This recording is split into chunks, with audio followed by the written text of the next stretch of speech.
Hello friends, welcome to my YouTube channel फटाफट general education.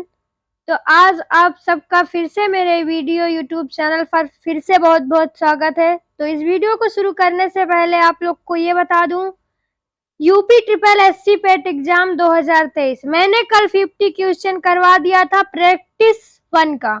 तो आज हम 51 से करवाएंगे। उससे पहले आप लोग को ये बता दूं, अगर आपको 1500 प्रैक्टिस सेट लेना है तो इस नंबर पर कांटेक्ट करें। आपको ये 1500 प्रैक्टिस सेट सिर्फ 132 रुपए में मिलेंगे। तो प्रश्न संख्या 51 से 55 नीचे दिए गए दंड आरेख का अध्ययन कर निम्नलिखित प्रश्नों के उत्तर देना है। तो ये दंड आरेख का अध्ययन करना है और 51 से लेकर 55 तक के प्रश्नों के उत्तर देना है। 51 प्रश्न है, दिए गए सभी वर्षों में बिस्कुट का वार्षिक औसत निर्यात 1996 के निर्यात का कितना प्रतिशत था? तो कितना प्रतिशत था? 137%। 1999 में बिस्कुट निर्यात में प्राप्त मूल्य 2000 में प्राप्त मूल्य में कितना प्रतिशत कम था? तो कितना प्रतिशत कम था? 20%। प्रति टिन बिस्कुट का निर्यात मूल्य किस वर्ष न्यूनतम था? तो किस वर्ष न्यूनतम था? 1996 में। वर्ष 1996 से वर्ष 1997 में बिस्कुट निर्यात की मात्रा में कितने प्रतिशत की कमी हुई? तो कितने प्रतिशत की कमी हुई? 25% की। निम्न में से कौन सा कथन सही है? तो निम्न में से कौन सा कथन सही है? तो कौन सा कथन सही है? ऑप्शन नंबर सी, 1998 में निर्यात मूल्य 1997 में निर्यात मूल्य के दोगुना से अधिक था।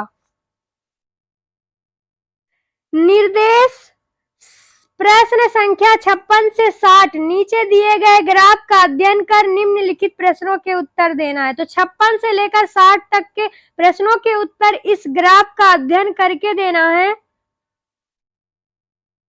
आय तथा खर्च का अंतर किस वर्ष अधिकतम है तथा वह राशि करोड़ रुपए में क्या है? तो आय तथा खर्च का अंतर किस वर्ष अधिकतम है तथा वह राशि करोड़ रुपए में क्या है? तो क्या है? तो 1998 में अधिकतम है और 10 करोड़ है। सभी वर्षों को मिलाकर कंपनी को कुल कितने करोड़ रुपए की हानि या लाभ हुआ? तो सभी वर्षों को मिलाकर कंपनी को कुल कितने करोड़ की हानि तथा लाभ हुई? 12.5 करोड़ का लाभ। कंपनी की जो भी आय होती है उसका 25% विदेशों से प्राप्त होता है। यदि 1996 में कंपनी द्वारा 5 लाख टायर का निर्माण किया गया हो तो जिसमें से 20% टायर को विदेशों में भेजा गया हो तो देश के अंदर प्रति टायर मूल्य लगभग क्या था?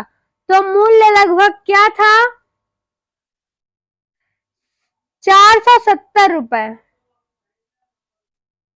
वर्ष 1995 की तुलना में 1999 में कंपनी के खर्च में कितने प्रतिशत की वृद्धि हुई? तो कितने प्रतिशत की वृद्धि हुई? 10% की। यदि 1994 में कंपनी का खर्च 40% से बढ़कर क्या होता तथा उस वर्ष उसकी आय 20% से बढ़ी होती तो उस वर्ष कंपनी का प्रतिशत लाभ या हानि क्या होता? तो क्या होता? 14.3% लाभ।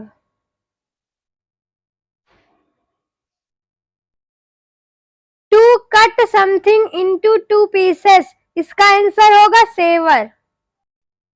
Read the passage carefully and choose the better answer to each question. तो दिए गए पैसेज को ध्यान पूर्वक पढ़ना है और उसके लिए बेहतर उत्तर को चुनना है। Comparing different papers world change the pupils. तो इसका आंसर क्या, बेहतर आंसर क्या होगा? Opinion. Careless is the synonym of. तो केयरलेस का सेनियम क्या होगा? Slipshod. Newspapers can be use as a stepping stone to literacy for. तो इसका आंसर क्या होगा? KG pupils. गद्यांश से अगला क्वेश्चन, गद्यांश से निर्देश प्रश्न संख्या 66 से 70 गद्यांश को पढ़कर निम्नलिखित प्रश्नों में सबसे उचित विकल्प को चुनना है। परिवार का कल्याण कैसे होगा? इस प्रश्न पर विचार समीचीन है। परिवार को समित रखने के प्रयत्न में ही परिवार कल्याण का भाव निहित है। हमें यह बात भली प्रकार जान लेनी चाहिए कि परिवार को बिना सोचे समझे बढ़ाते चले जाना मूर्खता के सिवाय कोई बात नहीं है। यह दुर्भाग्य की बात है कि हमारे देश की जनसंख्या अंधाधुंध वृद्धि हो रही है। इसके फलस्वरूप परिवार कल्याण कार्य बिछड़ जाता है। परिवार के सभी मनुष्य को सुख शांति तभी प्राप्त होगी जब परिवार के सदस्यों की संख्या कम होगी। एक आय को बांटने वाले जब कम होंगे तो उसे पाने वाले को अधिक भाग की प्राप्ति होगी। धीरे धीरे जनसंख्या की वृद्धि दर में कमी लानी होगी। जनसंख्या वृद्धि के कारण ही नौकरियां के अवसरों की कमी होती चली जा रही है। जिधर देखो उधर लंबी लाइनें दिखाई देती हैं। तो आगे गद्यांश का 66वां क्वेश्चन है, गद्यांश में सीमित शब्द में किस प्रत्यय का प्रयोग? तो किस प्रत्यय का प्रयोग है सीमित शब्द में? इत शब्द का। Option number B. गद्यांश में मूर्खता शब्द व्याकरण में है, तो गद्यांश में मूर्खता कैसा शब्द है? भाववाचक संज्ञा। दुर्भाग्य शब्द का विलोमार्थी शब्द क्या होगा? तो दुर्भाग्य शब्द का विलोम शब्द क्या होगा? सौभाग्य। जिधर देखो उधर लंबी लाइनें ही दिखाई देती है। यह लंबी शब्द है। यह लंबी शब्द कैसा शब्द है? विशेषण। जनसंख्या वृद्धि के कारण नौकरी के अवसर कम होते रहे हैं।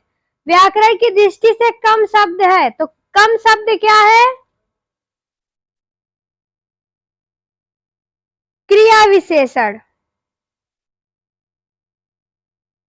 प्रतिज्ञा शब्द में कौन सी संधि है? तो प्रतिज्ञा शब्द में कौन सी संधि है? यण संधि।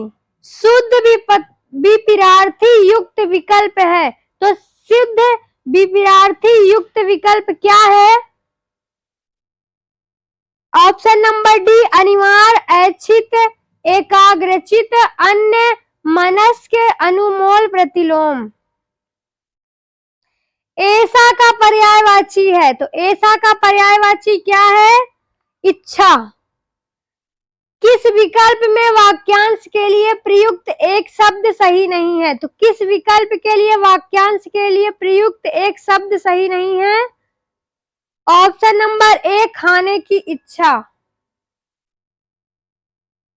निम्न में पुल्लिंग शब्द कौन सा है? तो निम्न में पुल्लिंग शब्द क्या है? क्षमा में, घटना में, क्षेत्र में, रीत में। इन सब में पुल्लिंग शब्द का चयन करना है, तो पुल्लिंग शब्द क्या है? ऑप्शन नंबर सी क्षेत्र। 76 से 80 गद्यांश को पढ़कर निम्नलिखित प्रश्नों के सबसे उचित विकल्प को चुनना है। गांधी जी को राष्ट्रपिता कहा जाता है। वे वृद्ध होते हुए भी मन से युवा थे। उनका उच्चारण स्पष्ट नहीं था, फिर भी उनकी वाणी में जादू था। कई लोग तो उन्हें प्रत्यक्ष रूप से देव या भगवान मानते थे। वे बहुत ईमानदार व सहृदय थे। उनका कहना था, प्रत्येक छोटे से छोटा काम मैं स्वयं कर लूंगा। 30 जनवरी 1948 को आप इस संसार को विदा हो गए। उनका जीवन सन्यासी अथवा महर्षि जैसा था। गांधी जी को राष्ट्रपिता कहा जाता है। रेखांकित शब्द में कौन सी संज्ञा है? तो कौन सी संज्ञा है? व्यक्तिवाचक संज्ञा। वृद्ध शब्द की भाववाचक संज्ञा होगी, तो वृद्ध शब्द की भाववाचक संज्ञा क्या होगी?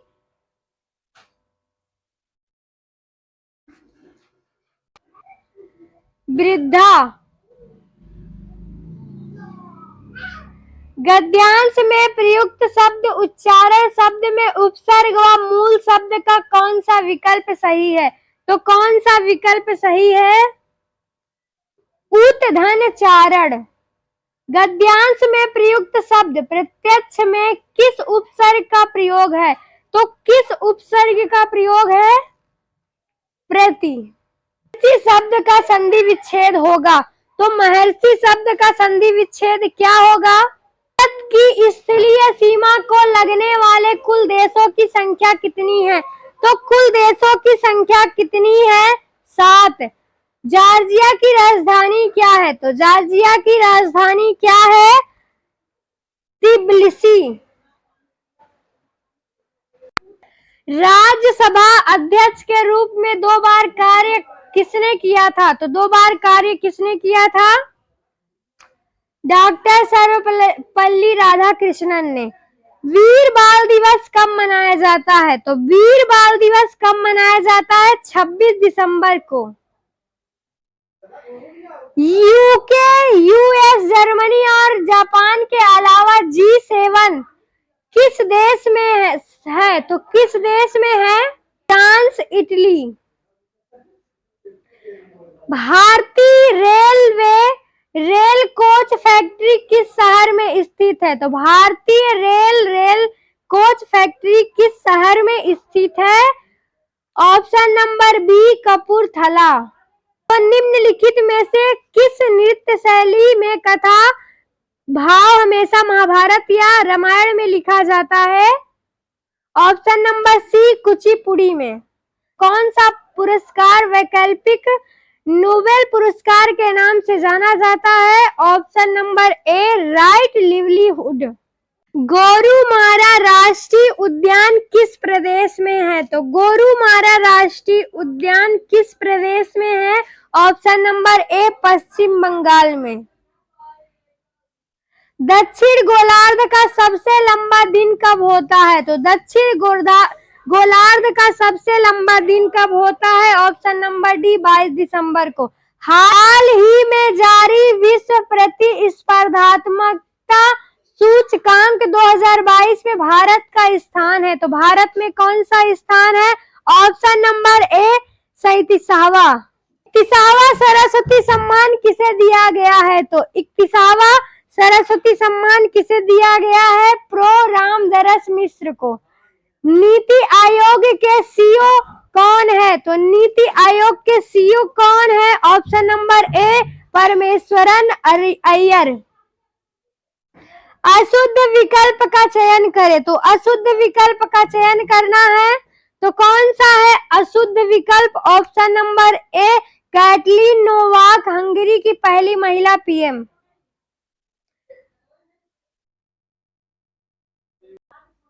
यानी केवल एक। भारत की पहली डिजिटल लोक अदालत को शुरुआत कहाँ की गई थी? तो कहाँ की गई थी? ऑप्शन नंबर बी, राजस्थान में। निम्नलिखित व्यक्तियों में किसे फरवरी 2022 में असम राज्य के सर्वोच्च नागरिक पुरस्कार असम वैभव से सम्मानित किया गया? तो किसे किया गया है?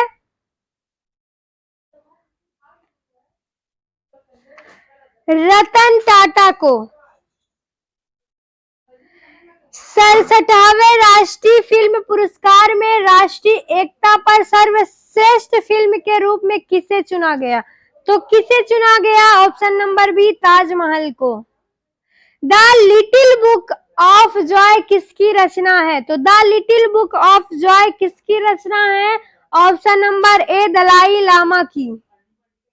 महिलाओं तथा बच्चों को तस्करों से बचाने हेतु रेलवे सुरक्षा बल द्वारा किस ऑपरेशन की शुरुआत की गई? तो किस ऑपरेशन की शुरुआत की गई? ऑप्शन नंबर डी ऑपरेशन आहट की।